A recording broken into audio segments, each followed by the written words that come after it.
안녕하세요. 오늘은 2025년 소그룹 공과 제29과 인과 귀도를 이루게 하는 신앙에 대해서 함께 나누어 보도록 하겠습니다. 오늘 함께 보실 하나님의 말씀은 누가복음 19장 1절에서 10절까지 말씀입니다. 영상을 잠시 멈추시고 성경을 펴셔서 하나님 말씀을 천천히 읽어보시기를 바랍니다. 말씀을 다 읽어보셨으면 오늘의 내용을 함께 읽어보도록 하겠습니다. 인과 귀도라는 말의 뜻은 가정을 인도하여 도에 이르게 한다는 뜻으로 바로 가정 복음화를 일컫는 말입니다. 온 가정이 믿음으로 살아가는 가정을 의미합니다. 어릴 적에 신앙의 문제로 자주 부모님께서 다투시고 어머니께서 한숨 섞인 말로 내뱉으시던 말이 지금도 얼핏 기억이 납니다. 저 인간이 언제 깨질꼬 말로 해서는 도무지 듣지 않는 인간이니 하나님께서 박살을 내셔야 정신을 차리지. 어머니의 그 말을 들으며 아버지의 완고하고 단단한 마음을 잘 아는 저였기에 사실 저도 어머니 말에 공감할 때가 많았습니다. 다른 누구보다도 가정의 가족들을 구원시키는 일은 쉬운 일이 아닙니다. 포기하고 싶을 때가 참 많이 있습니다. 성경 속에 자신의 가정을 인과 귀도한 사람들의 이야기를 발견합니다. 사도행전 10장의 고넬료의 가정, 사도행전 16장의 루디아의 가정과 옥사장의 가정입니다. 오늘 누가복음 19장 9절에 삭개오를 향한 예수님의 선포가 인상적입니다. 오늘 구원이 이 집에 이르렀으니 온 가정이 구원되는 인과 기도의 역사가 일어나고 있습니다. 오늘은 삭개오를 탐구하며 어떻게 하면 인과 기도를 이루는 신앙의 삶을 우리도 살 수 있을지 함께 생각해 보겠습니다. 삭개오가 인과 기도를 이루도록 한 신앙은 개인의 신앙에서 먼저 출발하고 있습니다. 아브라함, 고넬료, 루디아, 옥사장의 경우 모두가 다 인과 기도의 출발은 개인의 신앙에서 출발하였습니다. 그러므로 인과 기도를 이루게 하는 신앙은 거창하게 시작되는 것이 아닙니다. 바로 우리 개인 안에서 먼저 믿은 우리 안에서 시작되어야 합니다. 삭개오가 인과 기도의 신앙을 이루기 위해서 어떤 영적인 일들을 하였습니까? 첫째, 삭개오는 돌 무화과 나무 위로 올라갔습니다. 1절에 보시면 예수님께서 예루살렘을 향하여 가시며 여리고를 지나고 계십니다. 이 소식을 들은 삭개오가 돌 무화과 나무 위에 올라가는 어처구니 없는 사건이 오늘 말씀 속에 일어나고 있습니다. 삭개오는 어린아이가 아니었습니다. 삭개오는 세상에서 성공한 사람이었습니다. 부자였습니다. 무역과 상업이 발달하였던 여리고의 모든 세금을 관장하는 세리장이었습니다. 이런 사람 삭개오, 돈과 권력을 동시에 가진 사람이 많은 사람들이 보는 가운데서도 돌 무화과 나무 위로 올라갔습니다. 사회적 체면도 명예도 다 내려놓고 올라갔습니다. 도대체 그 이유가 무엇입니까? 그가 예수께서 어떤 사람인가 하여 보고자 하되 키가 작고 사람이 많아 할 수 없어. 특별히 그가 예수께서 어떠한 사람인가 하여 보고자 하되 라는 말씀에 주목하십시오. 이 말씀을 단순히 구경하겠다라는 말로 이해하시면 오늘 성경 말씀을 잘못 이해하신 것입니다. 삭개오는 예수님을 구경하고 싶었던 것이 아니라 간절히 주님을 알고 싶었고 만나고 싶었습니다. 한글 성경에 삭개오가 예수님을 보고자 하였다고 하니까 한 번 보려고 하였다는 말로 생각되는데 성경 원어에는 한 번이 아니라 여러 차례 예수님을 보고자 하였으나 키가 작아서 할 수가 없었다는 것입니다.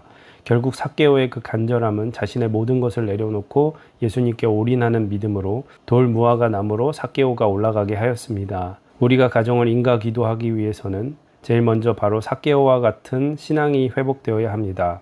주님을 간절히 보고자 하여야 합니다. 주님을 보고 싶어서 우리의 모든 것을 내려놓고 돌 무화과 나무에 올라갈 정도의 간절함이 있어야 합니다. 우리 가정의 주변과 환경, 남편과 아내와 자녀를 바라보는 것이 아니라 주님을 먼저 간절히 보고 만나고자 하는 열정과 소원이 있어야 합니다. 인과 기도를 이루기를 소원하는 모든 성도는 제일 먼저 삭개오처럼 돌 무화과 나무에 모든 것을 내려놓고 주님을 바라보기 위해 올라가기를 바랍니다. 주님만 먼저 바라보기를 소원하기 바랍니다. 둘째, 삭개오는 가정 속의 주님을 영접하였습니다. 예수님을 간절히 보고 싶어서 무화과 나무 위에 올라갔던 삭개오를 쳐다보시며 예수님께서 무엇이라고 말씀하셨습니까? 예수께서 그곳에 이르사 쳐다보시고 이르시되 삭개오야 속히 내려오라 내가 오늘 내 집에 유하여야 하겠다 하시니 예수님을 간절히 바라보고 쳐다보는 사람에게 일어나는 일이 바로 이것입니다. 주님께서 우리와 함께 하시는 것입니다. 주님을 바라보고 또 바라보는 성도의 마음속에 주님께서 함께 하십니다. 그래서 6절에 보시면 삭개오는 얼른 나무 위에서 내려와 즐거워하며 예수님을 자기의 집으로 영접하였습니다. 우리가 예수님을 간절히 사모할 때 주님께서 우리 가정 속에 함께 거하십니다. 어떻게 우리 주님께서 우리 가정 속에 함께 거하십니까? 주님께서 우리 안에 충만하게 되면 우리를 통해 우리 가정에 주님께서 들어오시고 나타나게 되어 있습니다. 쉽게 말하면 우리 안에 거하시는 예수님께서 우리 가정 속에 나타나게 되고 드러나게 되는 것입니다. 우리가 주님을 바라보고 또 바라보게 되면 우리 속에 있는 예수 그리스도가 우리 가정 속에 드러나게 되어 있습니다. 지금 이 순간에 우리의 가정 속에 주님을 영접하는 방법은 무엇입니까? 그것은 우리 속에 있는 예수 그리스도를 우리가 드러내며 가정 속에서 작은 예수로 우리가 먼저 살아갈 때 예수님께서 우리 가정 속에 드러나게 되어 있습니다. 예수로 충만한 우리가 남편과 아내와 자녀들에게 작은 예수의 모습을 나타내며 드러내고 살아갈 때 우리 주님께서 우리 가정 속에 함께 하시는 역사가 일어날 것입니다.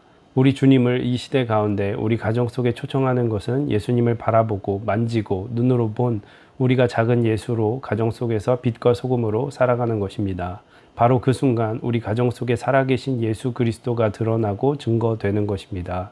예수 믿지 않은 남편과 아내와 자녀가 깨어지는 것이 아니라 우리가 죽고 예수로 살아갈 때 진정으로 예수님께서 우리 가정 속에 함께하는 놀라운 인과 기도의 역사가 일어나게 됩니다. 셋째, 삭개오는 주님 앞에 모든 것을 다 쏟아놓았습니다. 주님 앞에 선 삭개오를 보십시오. 하나도 숨기지 않고 감추는 것이 없습니다. 8절에 무엇이라고 고백합니까? 삭개오가 서서 주께 여짜오되 주여 보시옵소서 내 소유의 절반을 가난한 자들에게 주겠사오며 만일 누구의 것을 속여 빼앗은 일이 있으면 내 갑절이나 갚겠나이다. 주님을 만난 삭개오는 물과 같이 자신의 연약함을 다 쏟아내고 주님 앞에 잘못된 삶들을 돌아보고 새롭게 살아가기를 결단합니다. 인과 기도의 역사는 먼저 우리가 주님 앞에 다 쏟아놓을 때 일어납니다. 우리가 가진 상처도 아픔도 죄악도 주님 앞에 다 쏟아놓을 때 그때 인과 기도의 역사가 일어나는 것입니다. 그때 진정한 구원의 역사가 우리를 통해 우리 가정 속에 흘러가게 되어 있습니다. 삭개오는 자신의 연약함과 잘못뿐만 아니라 자신의 모든 가정의 연약함을 다 쏟아놓았습니다. 물과 같이 주님 앞에 다 쏟아놓았습니다. 그러니 9절에 하나님의 놀라운 구원의 선포가 들려옵니다. 오늘 구원이 이 집에 이르렀으니 이 사람도 아브라함의 자손이미로다. 삭개오가 쏟아놓으니 삭개오 자신만이 아니라 온 집에 하나님의 구원의 역사가 일어나게 되었습니다. 우리 자신과 우리 가정의 연약함을 물과 같이 쏟아놓는 곳에 하나님의 구원의 역사, 가정 복음화의 역사가 일어나는 것입니다. 우리 모두는 가정뿐만 아니라 일가 친척을 구원하여야 하는 인가기도, 가정 복음화의 사명이 있습니다. 어떻게 인가기도를 이루게 하는 신앙의 삶을 살 수 있습니까? 먼저는 주님을 우리가 먼저 간절히 보고 만나기 위해 무화과 나무 위에라도 올라가는 간절함이 우리에게 회복되어야 합니다. 주님을 만나는 은혜의 역사가 우리에게 있어야 합니다. 그리고 난 후 주님을 만나 우리가 가정 속에서 작은 예수로 살아갈 때 주님께서 우리 가정 속에 드러나며 나타나게 될 줄 믿습니다. 더 나아가 우리가 가정의 연약함과 죄악됨을 물과 같이 쏟아놓을 때 인과 기도의 역사는 우리가 생각지 못하는 놀라운 은혜로 신비적인 역사로 나타날 줄 믿습니다. 네, 이렇게 해서 2025년 소그룹 공과 제29과를 함께 나누어 보았고요.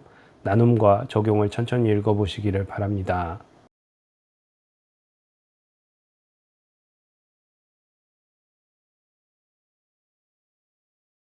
나눔과 적용을 다 읽어보셨으면 오늘 주님께서 주신 마음을 붙잡고 기도하시고 또 중보 기도를 하신 후에 마치시면 되겠습니다. 수고 많으셨습니다. 감사합니다.